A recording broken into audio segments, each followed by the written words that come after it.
राधे राधे भक्तों, जय श्री कृष्णा, जय श्री बांके बिहारी लाल की जय।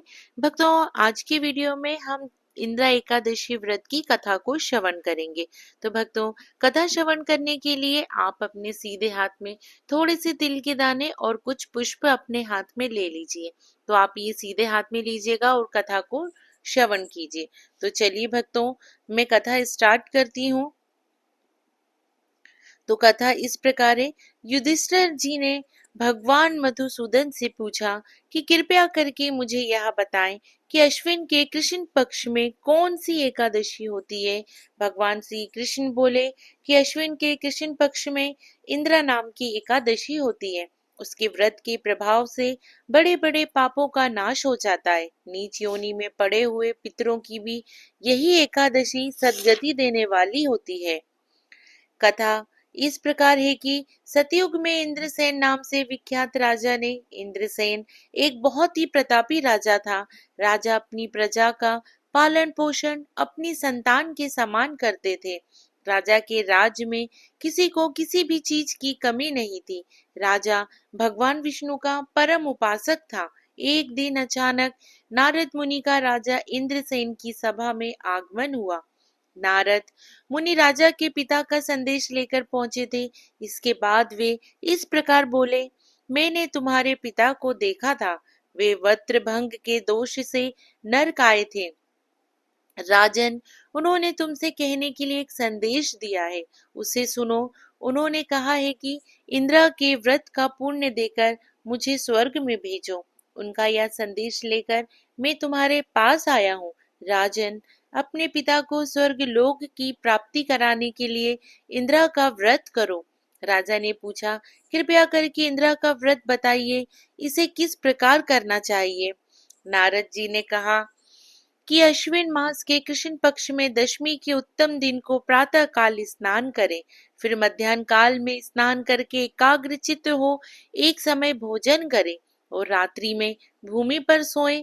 रात्रि के अंत में निर्मल प्रभात होने पर एकादशी के दिन दातून करके मुंह धोएं।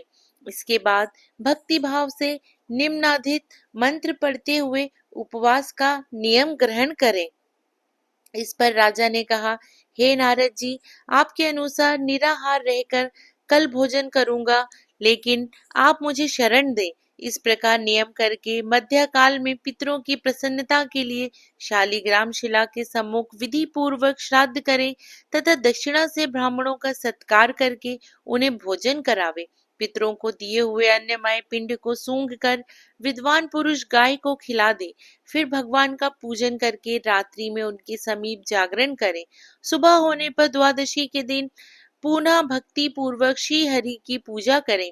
उसके बाद ब्राह्मणों को भोजन कराकर भाई बंधु नाती और पुत्र आदि के साथ स्वयं मौन होकर भोजन करें। नारद जी ने कहा कि इस तरह से व्रत रखने से तुम्हारे पिता को मोक्ष की प्राप्ति होगी और उन्हें भगवान श्री हरि के चरणों में जगह मिलेगी। राजा इंद्रसेन ने नारद जी के बताए अनुसार इंद्रा एकादशी का व्रत किया, जिसके पुण्य से उनके पिता को मोक्ष की प्राप्ति हुई। नारद जी के कथा अनुसार राजा द्वारा अपने बांधवों तथा दासों सहित व्रत करने से आकाश से पुष्प वर्षा हुई और उस राजा का पिता गरुड़ पर चढ़कर विष्णु लोक को गया। राजा इंद्रसेन भी एकादशी के व्रत के प्रभाव से निशंकट राज्य करके अंत में अपने पुत्र को सिंहासन पर बैठाकर स्वर्गलोक को गया। वो भी भगवान श्री हरि विष्णु के चरणों में बैकुंठ धाम को प्राप्त हुए। हे युधिष्ठिर, यह इंदिरा एकादशी के व्रत का महात्म मैंने तुमसे कहा। इसके पढ़ने और सुनने से मनुष्य सब पापों से छूट जाते हैं और सब प्रकार के भोगों को भोग कर अंत में बैकुंठ को प्राप्त होते हैं। भक्तों, कथा पूर्ण हुई। अब जो आपके हाथों में जो पुष्प और जो तिल है, वो भगवान श्री हरि विष्णु के चरणों में रख दीजिए।